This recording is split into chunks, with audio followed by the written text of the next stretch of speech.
Hello అండి, ఈరోజు నేనైతే ఒక మంచి వీడియోతో మీ ముందుకు వచ్చేసాను. మీకు వీడియో చూస్తేనే అర్థమవుతుంది. ఈ వీడియో అయితే సో ఎక్కడ ఇదేదో కూడా స్కిప్ పూజలాగా చేయకుండా చివరి అనిపిస్తుంది వరకు కదా. చూడండి. మనకి అప్పుడే జూలై మీకు 6th తెలుస్తుంది వచ్చేసి ఏంటి అనేది. ముందుగా మన ఛానల్ ఎవరైనా సబ్స్క్రైబ్ చేయకపోతే సబ్స్క్రైబ్ చేయండి, లైక్ చేయండి, షేర్ చేయండి. సో నేను ఈ వ్రతాన్ని ఎలా చేశాను అనేది వివరంగా వీడియో చూస్తే వీడియోని ఎక్కడ అర్థమవుతుంది. కూడా స్కిప్ చేయకుండా సో మనకి ఇయర్ స్టార్టింగ్ లోనే మనకి ఏకాదశి స్టార్ట్ అవుతుంది. ఈ ఏకాదశి ఆషాఢ మాసంలో వచ్చే ఏకాదశికి చాలా ప్రాముఖ్యం ఉంది. ఎందుకోసం అంటే కృష్ణుడు 4 నెలలు యోగ నిద్రలో ఉంటాడు అనమాట. సో ఈ రోజు ఏకాదశి వ్రతాన్ని స్టార్టింగ్ రోజు ఏకాదశి రోజు యోగ నిద్రలోకి వెళ్తారనమాట. మధ్యలో మళ్ళీ సెకండ్ ఏకాదశి శయని ఏకాదశి. సో అక్కడ ఏకాదశిలో కొంచెం ఒక సైడ్ కి ఒత్తిగిలుతారనమాట స్వామివారు. తర్వాత మనందరికీ తెలిసిందే ముక్కోటి ఏకాదశి చాలా ప్రాముఖ్యం. సో యోగ నిద్ర నుంచి మేల్కొని కిందకి రావటం వల్ల, యోగ నిద్రలో మేల్కొని రావటం వల్ల 3 కోట్ల దేవతల మంది కూడా మనకి స్వామివారిని దర్శించడానికి కిందకి వస్తారు. అందుకోసమే తిరుపతిలో చాలా ప్రాముఖ్యంగా ఉత్తర ద్వారం ద్వారా తెరిచి చాలా ప్రాముఖ్యం. ఆ రోజు మీ అందరికీ తెలిసిందే.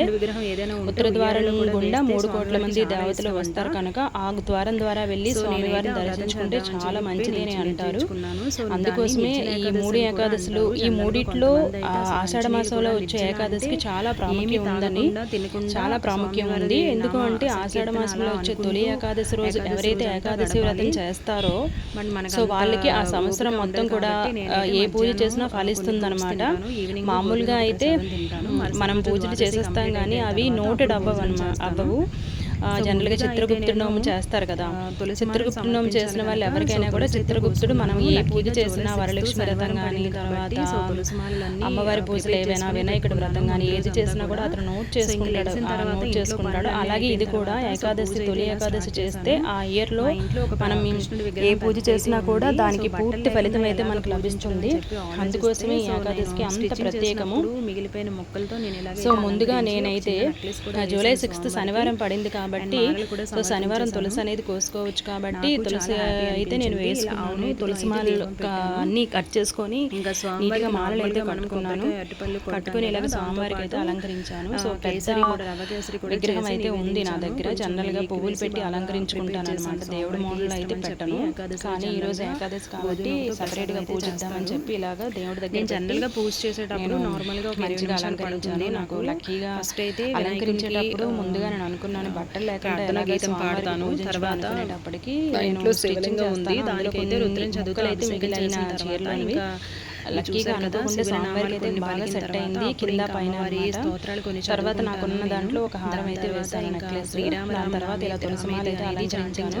సో కృష్ణుడికి ఎప్పుడు కూడా తులసి సమర్పించాలి పాదాల దగ్గర, ప్రతిరోజు నేనైతే పెడతాను. అండ్ లాస్ట్ ఇలా అలంకరించిన తర్వాత రోజు కంపల్సరిగా పూజ అయితే స్టార్ట్ చేసుకున్నాను. నెయ్యి దీపం పెడతారు ప్రతి నెల ఏకాదశి ద్వాదశికి. నెయ్యి దీపం పెడితే చాలా స్తోత్రం పఠిస్తాను. చాలా శ్రేష్టం కదా. 3 సార్లు పిలుస్తాను. సో ఇలా పూజ అయితే చేశాను అని చెప్పి. సో ముందుగా మనం దీపం డైలీ తర్వాత సో ఇదంతా అయిపోయిన తర్వాత ఇప్పుడు స్వామివారికి అయితే మంత్రం అయితే చదువుకోవాలి. సో నేను నార్మల్ గా అయితే ఒక హాఫ్ అన్ అవర్ పడుతుంది నాకు పూజ చేయడం కోసం. అది 11 టైమ్స్ అయితే వినాయకునికి ఒక ప్రార్థన గీతం ఉంటుంది కదా, అది దగ్గర పూజ. తర్వాత శివుడికి మా ఇంట్లో శివలింగం ఉంది, పూజ చేయొచ్చు. సో దానికి నేను అభిషేకం చేసి అలా నేను చదువుకున్న తర్వాత చదువుతూ అభిషేకం చేసి అంతా కంప్లీట్ అయిన తర్వాత అప్పుడు మళ్ళీ లలితాదేవి కంపల్సరిగా చదవాలి. తర్వాత మంత్రాలు కొన్ని చదువుకుంటాను. సో దాని తర్వాత ఇంకా చదువుతూ మనం పూజలు అనే మంత్రం అనేది పూజ చేసుకోవడమే. ఆ రోజంతా ఉపవాసం ఉండాలి. కొండలు వాడుతూ ఉపవాసం అనేది అలా చేయదు, రెగ్యులర్ మార్నింగ్ అన్నమాట. తర్వాత డైలీ నేను కనకదార స్తోత్రం అయితే చదువుతాను. అదొకలా చేస్తారు. వీడియోలో చూపించిన విధంగా చెయ్యిలు 2 అరచేతులు చాచుకొని మనము గట్టిగా ఉపవాసం అయితే చేయాలి. కనకదార స్తోత్రం చదివి నోరు తడుపు అమ్మవారి పువ్వులు, అమ్మవారి పాదాల దగ్గర పువ్వులు అనేది సమర్పించి 3 సార్లు అమ్మవారిని పిలుస్తాను. అమ్మ మా ఇంటికి మనం మధ్యాహ్నం ఏవైనా ఫ్రూట్స్, వరలక్ష్మి మా ఇంటికి రామని అయితే నేనైతే పిలుస్తాను. ఇది నా డైలీ పూజ. అది కంప్లీట్ అయిపోయిన తర్వాత ఇప్పుడు నేను స్వామివారికి పూజ చేశాను. సో ఓం నమో వాసుదేవాయ అని ఆ మొక్క మంత్రం చదువుకుంటే చాలు. ఆ చదువుకుంటూ మనము 11 సార్లు అయినా 21 సార్లు అయినా మనకి ఎంత కలిగితే అంతసేపు మనము దాన్ని పువ్వులతో పూజ చేసి స్వామివారి పాదాల దగ్గర పెట్టొచ్చు. తర్వాత స్వామివారికి ఇష్టం అని చెప్పి గోధుమకు ప్రసాదం అయితే చేశాను. అన్నంతో వండినవేవి కూడా ఈరోజు నివేదించరు కదా, ఎందుకోసమంటే మొర అనే రాక్షసుడు అన్నంలో దాక్కుంటాడు. సో దానికోసం అని చెప్పి అన్నం అయితే ఎవరు నివేదించరు. లైక్ బియ్యంతో చేసినవి ఏవి కూడా, పప్పు ధాన్యాలు కానీ ఇవేవి కూడా నివేదించరు. సో ఇలా పూజ అవుతున్నప్పుడే గోవిందనామాలు చదువుకుందామని చెప్పి మా పెద్దవాడికి అయితే గోవిందనామాలు అప్పచెప్పాను. చూసారు కదా నా స్వామివారు అయితే ఎంత అందంగా ఉన్నారో, చాలా హ్యాపీగా అనిపించింది ఆ రోజు నాకైతే. దీనికి ఒక చిన్న స్టోరీ ఉంది, ఈ విగ్రహం మాకు ఎలా వచ్చింది అనేది. నాకు బీటెక్ చదువుతుండగానే మ్యారేజ్ అయిపోవడం వల్ల సో మా క్లాస్మేట్స్ అందరూ కూడా వచ్చారనమాట. ఆ రోజు నాకు ఇది గిఫ్ట్గా ఇచ్చారు. ఇదంతా నేను మా అమ్మ వాళ్ళ ఇంట్లో వదిలేసాను ఈ పూజ చేయడం. అంటే మా ఇంట్లో పెట్టడానికి సపరేట్ ప్లేస్ లేదనమాట. కొత్తగా మేము ఒక 6 months బ్యాక్ ఇల్లు షిఫ్ట్ అయిన తర్వాత నాకు అనుకోకుండా అది కూడా మూల పడిపోయి ఉంది.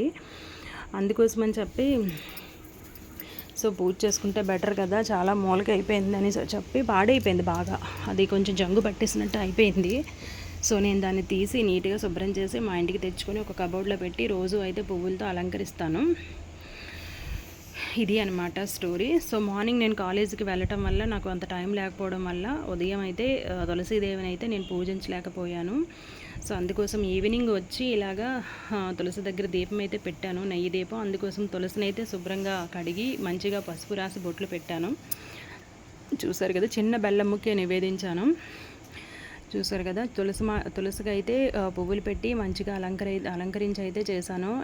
జనరల్గా ఈవినింగ్ తులసి దగ్గర దీపం పెడితే చాలా మంచిది అంటారు. ఉదయం అయితే నాకు అవ్వలేదు అసలు. పూజ చేసేటప్పటికి 1/2 hour పడుతుంది నాకు జనరల్గా, అందుకోసం అవ్వలేదు. ఇంక ఈవినింగ్ పెడదాంలే అని చెప్పి ఈవినింగ్ అయితే వచ్చాను.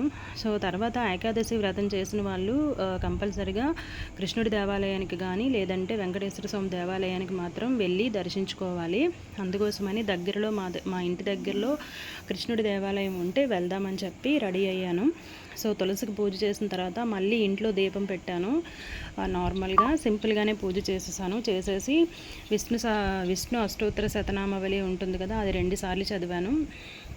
తర్వాత విష్ణు సహస్రనామాలు చాలా కష్టంగా ఉంటుంది. జనరల్గా నాకు ఏ మంత్రాలైనా ఏ స్తోత్రాలైనా నోటుకు వచ్చేస్తాయి, కానీ నాకు చాలా కష్టంగా అనిపించింది. యూట్యూబ్లో పెట్టుకున్న వీడియో చూస్తూ జాగ్రత్తగా చదివాను. తర్వాత మా అమ్మవారిది లలిత సహస్రనామాలు కూడా చదివాను ఏకాదశి రోజు మంచిదని చెప్పి. ఇదంతా అయ్యేటప్పటికి నేను 4 గంటలకు స్టార్ట్ చేస్తే 7 అయిందనమాట.